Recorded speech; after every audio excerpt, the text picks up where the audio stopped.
காலம் எவ்வளோ மாறி இருக்கு. இப்ப எல்லாம் ஏஐ வந்துருச்சு. இப்பலாம் யார் சாதி பார்க்கறா அப்படின்னு பேசிட்டு இருக்க இந்த டைம்ல தான் ஒரு சாதிய ஆணவ படுகொலை நடந்திருக்கு தூத்துக்குடியில. கவின்னு ஒருத்தர் வந்து கொல்லப்பட்டிருக்காரு. இவரோட கதைய கேட்கும்போதே ரொம்ப பாவமா இருக்கு. யார் இந்த கெவின்? எதனால இவர் கொல்லப்பட்டாரு? அப்படின்ற மாரி இந்த வீடியோல பார்ப்போம். இந்த இன்சிடென்ட் வந்து ஜூலை 27 நடந்திருக்கு.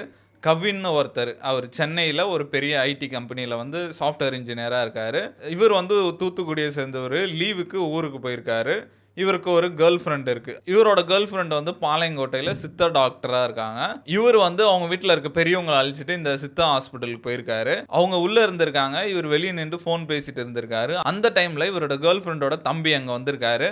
வாங்க உங்ககிட்ட கொஞ்சம் பேசணும். அப்பா, அம்மா உங்ககிட்ட பேசணுன்றாங்க அப்படின்னு கூட்டு போயிட்டு ஒரு இடத்துல வண்டிய நிப்பாட்டிட்டு பேசுறாரு. உங்களுக்கும் எங்களுக்கும் தான் செட் ஆவாதுன்னு நெறைய வாட்டி சொல்லியாச்சு. ஏன் திருப்பி திருப்பி வந்து பேசிட்டு இருக்கீங்க?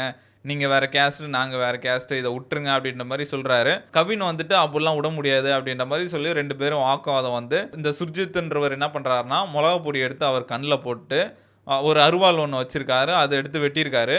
இவர் ஓட ட்ரை பண்ணியிருக்காரு. ஆனாலும் இவர தொரத்திட்டு போய் வெட்டி அவரு அந்த இடத்திலேயே இறந்துட்டாரு. அவரோட உயிர் போயிடுச்சுன்னு கன்ஃபார்ம் ஆனோனே தான் சுர்ஜித்ன்றவர் அந்த இடத்துலருந்து போனாரு அப்படின்ற மாரி சொல்றாங்க. அதுக்கப்புறம் இந்த சுர்ஜித்ன்றவரு இந்த பாளையங்கோட்டை போலீஸ் ஸ்டேஷன்ல போய் சரண்டர் ஆயிருக்காரு. அங்க போய் சொல்லியிருக்காரு, எங்க அக்கா கிட்ட பேசாதன்னா அவன் திரும்பி திரும்பி வந்து பேசிட்டு இருந்தான். வெட்டிட்டு வந்துட்டான் அப்படின்ற மாரி சொன்னோனே, போலீஸ் உடனே வந்து அந்த ஸ்பாட்டுக்கு வந்து அந்த பாடிய எடுத்து அதுக்கப்புறம் அவங்க வீட்டுக்கெல்லாம் இன்ஃபர்மேஷன் குடுத்து, அதுக்கப்புறம் தான் இந்த இஷ்யூ வந்து பயங்கர பெருசாவுது. அதுக்கப்புறம் போலீஸ் வந்து அந்த சுர்ஜித்த அரெஸ்ட் பண்ணிடுறாங்க. அதுக்கப்புறம் கவின் வீட்லருந்து வந்து கம்ப்ளைண்ட் குடுக்குறாங்க. இதுக்கு அந்த பையன் மட்டும் காரணம் இல்ல. அவங்க அப்பா, அம்மா 2 பேரும் தான் காரணம். ஏன்னா, அவங்க தான் இத தூண்டியிருக்காங்க அப்படின்ற மாரி சொல்லியிருக்காங்க. அவங்க அப்பா, அம்மா 2 பேருமே பார்த்தா சப் இன்ஸ்பெக்டர். இப்ப ரீசென்ட்டா நடந்துட்டு இருக்க எல்லா பிரச்சனையும் பார்த்தா போலீஸ் இன்வால்வ் ஆயிருக்க மாரி இருக்கும். இதெல்லாம் பார்க்கும்போது போலீஸ்க்கு என்ன பயமே இல்லையா? எது வேணா பண்ணலாம். நம்ம சமாளிச்சுக்கலாம் அப்படின்ற மைண்ட் செட்ல இருக்கானுங்களா என்னன்னு தெரியல. அப்படிதான் இருக்கு இப்ப ரீசென்ட்டா நடக்கிற இஷ்யூலாம் பார்க்கும்போது. இந்த இஷ்யூல என்ன சொல்றாங்கன்னா, கவினும் அந்த கேர்ள் ஃப்ரெண்ட் வந்து ஸ்கூல்லேருந்தே லவ் பண்றாங்க. ஸ்கூல்லேருந்தே ஒண்ணா படிச்சுட்டு வந்தவங்க தான். அப்பவே இவங்க தம்பிக்கு வந்து பிடிக்காதாம். அவங்க அக்காகிட்டயே கேட்பானாம், "நீ எதுக்கு அந்த பையன் கூட பேசுற? அந்த பையன்லாம் நீ பேசக்கூடாது. அந்த பையன் வேற கேஸ்ட்டு. நமக்கு செட் ஆவாது. உன்கிட்ட சொல்றேன் நீ கேளு கேளுன்னும்போ அவங்க அக்கா வந்து, "அதெல்லாம் உனக்கு தெரியாது. போடா போடா" அப்படின்னு சொல்லி தொரத்தி விட்டுருவாங்களாம். அப்படியே அந்த லவ் வந்து கன்டின்யூ ஆயிருக்கு. அதுக்கப்புறம் இவர் சென்னைக்கு வேலைக்கு வராங்க. அவங்க அங்கேயே டாக்டரா இருக்காங்க. ஸோ அவங்கள பார்க்கறதுக்காகவே இவர் வந்து அவங்க தாத்தா, பாட்டிலாம் இருந்தா, "வாங்க நம்ம அந்த ஹாஸ்பிட்டலுக்கு போலாம்."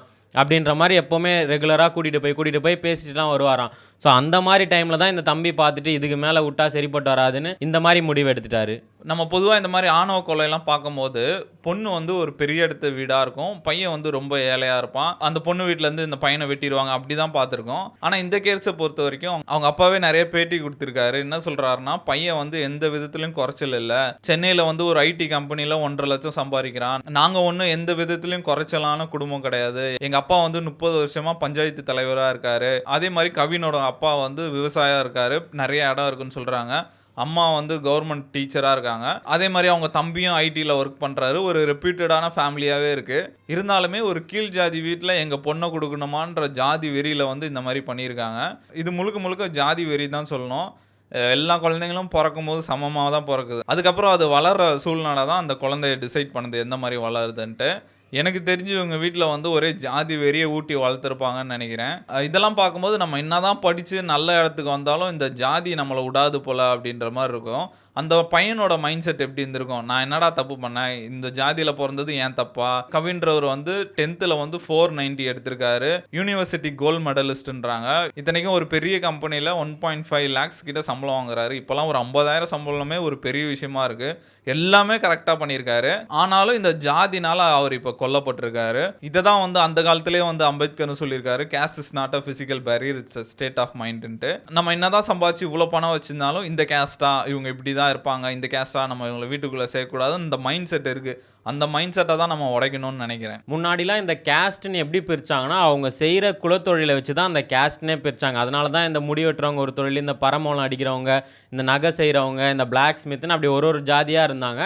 இப்ப அதெல்லாம் மாறிடுச்சு. இப்ப நமக்கு புடிச்ச வேலைய நம்ம பண்ணிட்டு போலாம். இப்போ முடி வெட்டுற ஜாதியில் இல்லாதவங்களாம் வந்து சூப்பராக ஒரு பெரிய சலூன் வச்சு ஒரு நம்பர் 1 பிராண்டாக போயிட்டு இருக்காங்க. ஆனால் சென்னையிலலாம் இந்த மாதிரி நம்ம ஃபாலோ பண்ணி பார்த்ததில்ல, நம்ம ஸ்கூல் டைம்லலாம் அந்த மாதிரி பார்த்ததில்ல. ஆனால் இந்த கிராமத்துலலாம் இந்த மாதிரி கொலை வந்து நம்ம வருஷத்துக்கு ஒரு நியூஸ் வந்து கேட்டுகிட்டே இருக்கோம். அதே மாதிரி என்ன சொல்கிறாங்கன்னா 2017லேருந்து இப்போ வரைக்கும் ஒரு 63 ஆணவ கொலை நடந்திருக்கான். ஆனால் போலீஸ் ரெக்கார்டு படி பார்த்தோன்னா கம்மியாக தான் சொல்கிறாங்களாம். ஒரு என்ஜிஓ ஆக்டிவிட்டீஸ்லாம் சொல்கிறாங்க, இவ்வளோ நடக்குது, நாங்கள் ரெக்கார்ட் பண்ணி வச்சுருக்கோம், நாங்கள் எங்கே வேணால் காட்ட ரெடியாக இருக்கோம், ஆனால் போலீஸ் ஏன் அதை சொல்ல மாட்டேங்கிறாங்க தெரில அப்படின்ற மாதிரி அவரும் பேட்டி கொடுத்துருந்தாரு. நம்ம வந்து முன்னாடி இருந்த டைம் மாதிரி இப்போ அந்த அளவுக்கு நியூஸ்ல பாக்குறது இல்ல. ஆனாலும் இந்த மாதிரி கொலைகள் நடந்துட்டு தான் இருக்குன்னு சொல்றாங்க. இந்த பரியேறும் பெருமாள் படத்துல அந்த தாத்தா கேரக்டர் மாதிரி போயிட்டு ட்ரெயின்ல தள்ளி விடுறது, குளத்துல போய் கழுத்தை நெரிச்சு இது பண்றது, அந்த மாதிரி ஏதோ ஒன்று மாடியில இருந்து தள்ளி விடுறது, அந்த மாதிரி தொடர்ந்து ஆணவ கொலைகள்லாம் நடந்துட்டு தான் இருக்கு அப்படின்ற மாதிரி சொல்றாங்க. ஆனாலும் ஃபர்ஸ்ட் எல்லாம் கம்பேர் பண்ணும்போது இப்போ எவ்வளவு முன்னேறி இருக்கு. ஆனாலும் இது ஃபுல்லா ஸ்டாப் பண்ண முடியல. இதுக்கு என்னதான் தீர்வு அப்படின்ற மாதிரி இருக்கு. அந்த பப்ளிக்லயே நிறைய பேர் வந்து பேட்டிலாம் கொடுத்துருக்காங்க. எங்களுக்கு வந்து போராடுறதுக்குலாம் தெம்பு இல்லாம இல்ல,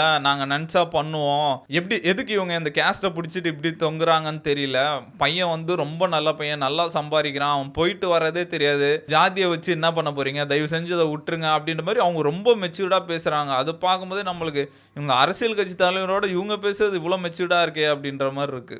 இப்போ இந்த ஜாதி பிரச்சனையில் ஒரு உயிர் போனது தான் மிச்சம். இப்போ கவின் வீட்டு சைடில் என்ன பண்ணுறாங்கன்னா அந்த பாடியை வாங்க மாட்டோன்னு ஸ்ட்ரைக் பண்ண ஆரம்பிச்சிட்டாங்க.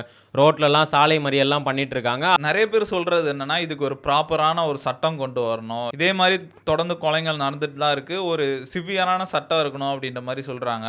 இந்த கேஸ்ல வந்து பையன் வந்து ஷெட்யூல் கேஸ்ட், பொண்ணு வந்து எம்பிசி அந்த மாதிரி இருக்கு. நிறைய கேஸில் வந்து ஷெட்யூல் கிளாஸ்ல பணக்கார வீட்டு பொண்ணு ஏழை வீட்டு பையன் ஒரே கேஸ்ட்டுக்குள்ளே வெட்டுறது, அந்த மாதிரி கேஸஸும் இந்த மாதிரி கேஸ்ட்டை வச்சோ பொருளாதாரத்தை வச்சோ இந்த மாதிரி கொலைகள் நடந்துட்டு தான் இருக்குது. அதுக்கெல்லாம் ஒரு சிவியரான சட்டம் கொண்டு வரணும் அப்படின்ற மாதிரி எல்லாம் சொல்கிறாங்க. அந்த மாதிரி கொண்டு வந்தாங்கன்னா நல்லா இருக்கும்னு நினைக்கிறேன். இந்த இஷ்யூவை பொறுத்த வரைக்கும் கவின்றவர் எல்லாமே கரெக்டாக பண்ணியிருக்காரு. நல்லா படிச்சிருக்காரு, ஒரு நல்ல வேலைக்கு போயிருக்காரு, நல்ல ஃபேமிலி. இந்த அவர் பக்கம் எந்த தப்புமே இல்லை. அந்த பொண்ணு வீட்டில் தான் ரொம்ப ஜாதி வெறி பிடிச்சி இந்த மாதிரி பண்ணிட்டாங்க. அவங்களுக்கு கரெக்டான தண்டனை வாங்கி கொடுக்கணும்னு நினைக்கிறேன். ஆனால் நிறைய இடத்துல நடக்கிறது என்னன்னா, இப்போ ஷெட்யூல் கேஸ்ட்டாக இருந்தாலும் சரி, வேற ஏதாவது கேஸ்ட்டாக இருந்தாலும் சரி, பசங்க ஃபேமிலியை பார்க்காம லவ்க்கு ரொம்ப இம்பார்ட்டன்ஸ் கொடுத்துட்றாங்க சின்ன வயசுலே. அது வந்து ஒரு பெரிய பிரச்சனையில் முடிஞ்சுது. அந்த மாதிரி இருக்க பசங்களுக்கு நான் என்ன சொல்லுவேன்னா, லவ்ன்றது ஒரு டிரான்சாக்ஷன் தான். இப்போ நம்ம ஒரு பொண்ணை பார்த்து லவ் பண்ணுறோம்னாலே அந்த பொண்ணு அழகாக இருக்கான்னு பார்ப்போம், நல்ல கேரக்டராக இருக்கான்னு பார்ப்போம். அதே மாதிரி தான் அந்த பொண்ணு வந்து இந்த பையன் திறமையாக இருக்கானா, அவன் நம்மளை காப்பாற்றுவானா, அந்த மாதிரி பார்க்கும். அது ஒரு டிரான்சாக்ஷனல் தான், வேறு வழி இல்லை. நம்ம அந்த சாக்ரிஃபைஸை பண்ணி தான் ஆகணும்னு நினைக்கிறேன். நம்மளே வந்து ஒரு கஷ்டமான சூழ்நிலையில் இருக்கோம். நம்ம வயசு பசங்க எல்லாம் லவ் பண்ணுவாங்க, சந்தோஷமாக இருப்பாங்க, படத்துக்கு போவாங்க. ஆனாலும் வந்து நம்ம அதுக்கெல்லாம் போகாமல் சாக்ரிஃபைஸ் பண்ணி ஒழுங்காக படிக்கிறது, ஒழுங்காக ப்ராப்பராக ஒரு பிஸ்னஸ் பண்ணுறதோ, பணம் சம்பாதிக்கிறோம், அதில் தான் நம்ம கான்சன்ட்ரேஷன் இருக்கணும்னு நினைக்கிறேன். அந்த பொண்ணுங்கள்லாம் எங்கேயும் போக மாட்டாங்க, அந்த படம் எங்கேயும் போகாது. ஓரளவுக்கு வந்ததுக்கப்புறமும் பொண்ணுங்கள்லாம் இருக்க தான் போகிறாங்க.